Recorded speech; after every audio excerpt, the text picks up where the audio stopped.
안녕하세요. 백은영입니다. 자, 이성균 씨를 괴롭혔던 두 명의 여성, 결국 검찰에 송치가 됐습니다.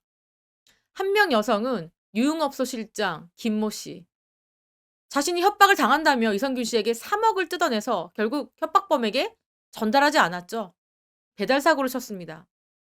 자, 김모 씨도 검찰에 넘겨졌고, 또 박모 씨, 애초에 이 사건을 혼자서 만들어냈고, 결국 이 김 씨에게 마약 투약 사실을 알고 있고 이성균 씨와의 관계를 알고 있다라는 이유를 들어서 돈을 뜯어내려고 했습니다.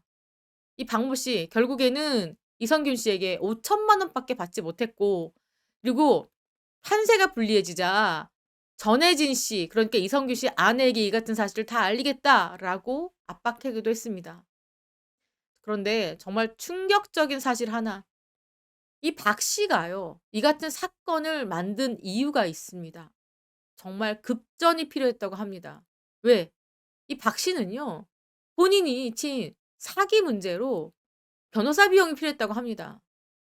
급전이 필요했던 박 씨가 그래서 생각한 게, 평소 친하게 지내는 유흥업소 실장 김모 씨에 대한 여러 가지 것들, 마약 투약 혐의, 그리고 이성균 씨와 친분, 이런 정보를 바탕으로 한탕 해보자, 돈 좀 벌어보자라는 생각을 갖고 이런 일을 벌인 겁니다. 결국에 이성균 씨는 이렇게 정말 황당한 주변의 여성들로 인해서 세상을 떠날 수밖에 없었습니다. 더더군다나 이성균 씨와 박모 씨는 모르는 사이였습니다. 뿐만 아니라 이렇게 또한 이성균 씨를 죽음까지 몰아간 거, 경찰 비난을 피할 수가 없습니다. 인천경찰청 여러 가지 비난을 받고 있습니다. 경찰이요, 이성균 씨의 마약 혐의, 내사 사실 알려진 게 언제냐? 2023년 10월 19일이었습니다. 그래서 4일 뒤에 경찰은 이성균 씨를 피의자로 전환해서 수사에 나섰는데, 1차 검사에서 어땠습니까? 1차 검사에서 음성이 나왔습니다. 그리고 11월 3일이죠. 국가수에서 정밀검사 2차를 맡겼는데 이때도 음성이 나왔습니다. 2번 음성이 나왔죠. 그런데도 불구하고 경찰이 다시 이성균 씨를 소환합니다. 그러니까 국립과학수사연구소에서 음성이 나왔는데 이틀 뒤에 다시 이성균 씨를 2번째 소환을 했고요. 그리고 14일 날 국과수의 2번째 정밀검사 3차 결과가 나왔는데 이번에는 감정 불가.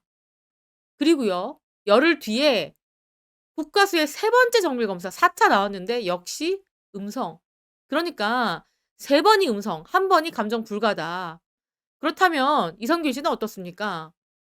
여기서는 무혐의로 끝나야 됩니다. 왜냐면 우선은 음성이에요. 그리고 증거물이 있는 게 아니었잖아요. 이게 이성균 씨의 마약 혐의에 대해서 말을 한 사람이 바로 유흥업소 실장 김모 씨였는데, 이 김모 씨 증언만 있을 뿐이지 실질적으로 이성균 씨가 마약했다는 어떠한 증거, 어떠한 자료도 없었던 상황이고, 더더군다나 국가수 정밀검사 다 음성 나왔습니다.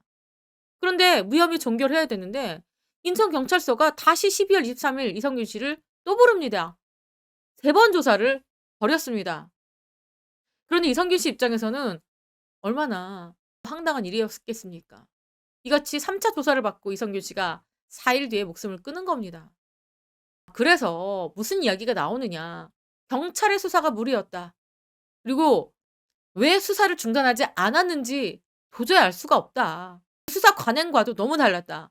보통 1차 간이검사, 2차 정밀검사에서 음성이 나오면 경찰은요, 대부분 무혐의로 종결합니다. 그런데 경찰 말이죠, 수사를 중단하지 않았습니다. 그리고 추가 수사를 해야 해도 3차 정밀, 4차 정밀 검사 결과가 나온 다음에 바로 종결을 시켜야 했습니다. 그래서 경찰 관계자들은 이런 얘기를 합니다. 간이 검사를 통해서 마약 성분이 나오면 국가수의 정밀 검사를 맡기는데, 간이 정밀 검사에서 모두 음성이 나오면 대부분은 다 무혐의 종결 처리를 한다. 근데 왜 국가수에서 음성이 나왔는데 3차, 4차 정밀 검사까지 했는지 이렇게까지 지독하게 검사를 한 게 이번이 처음인 것 같다. 이해가 안 된다. 경찰 내부에서도 이런 반응이 나오고 있습니다. 또한 이성균 씨를요, 23일 3차 소환했을 때 밤샘 조사에 거의 가깝게 19시간 정말 강도 높은 수사를 벌였습니다. 이게요, 또 인권보호 규칙에 어긋난다고 합니다. 심야 조사 제한, 장시간 조사 제한, 이게 이 고문과 비슷한 겁니다. 했던 얘기 또 하고 했던 얘기 또 하고 19시간 동안 물어볼 게 뭐가 그렇게 많습니까? 이성균 씨가 얼마나 많은 모욕감을 느꼈을지, 그 안에서 좌절감을 느꼈을지 저희가 상상할 수 없는 그런 엄청 괴로운 마음이었을 겁니다. 여기 이성균 씨 표정 보십시오. 얼굴 표정부터 절망감이 역력합니다. 분노감도 있었을 거예요.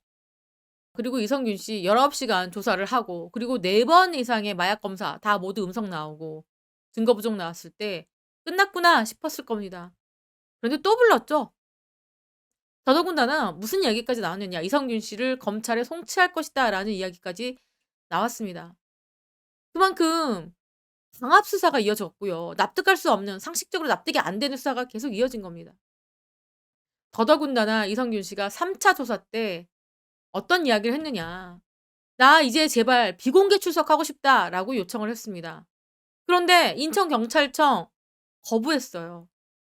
와, 진짜 저는요, 이 거부하는 것도 처음이에요. 왜냐하면 연예인들요, 사건 있으면 대부분 다 거의 한두 번 정도만 카메라 플래시를 받고 나머지는 비공개로 출석합니다. 그걸 다 받아줍니다. 왜냐하면 너무나 관심을 받고 있고 더더군다나 이 사건이 아직 결론이 난 것이 아니기 때문에 우선 연예인들을 보호해 주는 차원에서 그렇게 많이들 해 주는데 이성균 씨는요, 거절당했습니다.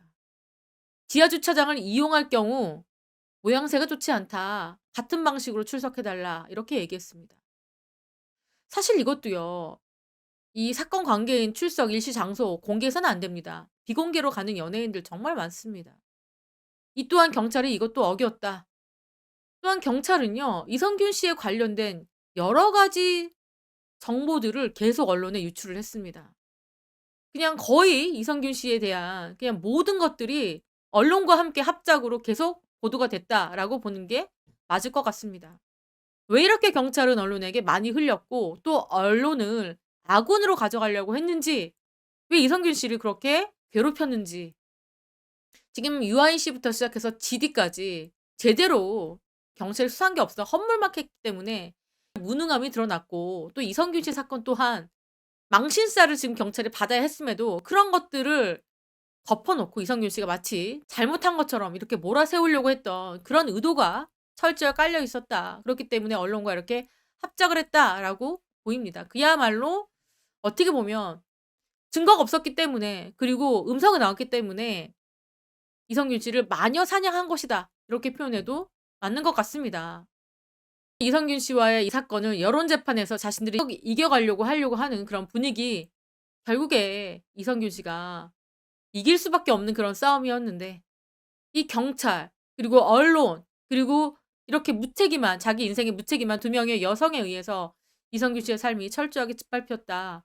이성균 씨가 다 잘했다는 거는 아니지만 이성균 씨가 행했던 행동에 비하면 세상은 너무너무 가혹했다. 여론도 가혹했다. 바닥에 땅을 칠 만큼 끝까지 몰아세운 경찰, 언론, 이 여성들 모두 다 책임이 있다. 이렇게 보입니다.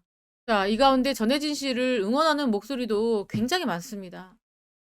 이 전혜진 씨 지금 사기작 얘기가 계속 나왔거든요. "I'm home 다녀왔습니다." 출연 제안을 받고 긍정적으로 논의를 하고 있었는데 지금 이 같은 사건이 터졌기 때문에 컴백에 대한 논의가 지금 주춤한 상황이고요. 또 황정민, 염정아 씨와 함께 이 크로스라는 영화도 설 연휴 때 개봉 예정이었습니다. 그런데 이성균 씨 사태로 무기한 연기된 상태입니다. 당분간 전혜진 씨는 이렇게 컴백보다는 이 두 아들을 챙기는 데 더 많이 신경을 쓸 것 같습니다. 하지만 많은 분들께서는 이 전혜진 씨가 너무 독보적인 연기, 카리스마를 갖고 있기 때문에 빨리 슬픔을 딛고 연예계로 돌아와서 좋은 작품에 출연해서 연기하는 모습을 보고 싶다라는 의견입니다. 이상으로 이성균 씨 이야기를 여러분들께 전달해 드렸습니다. 지금까지 저는 백은영이었고요. 시청해 주신 구독자 여러분 감사합니다.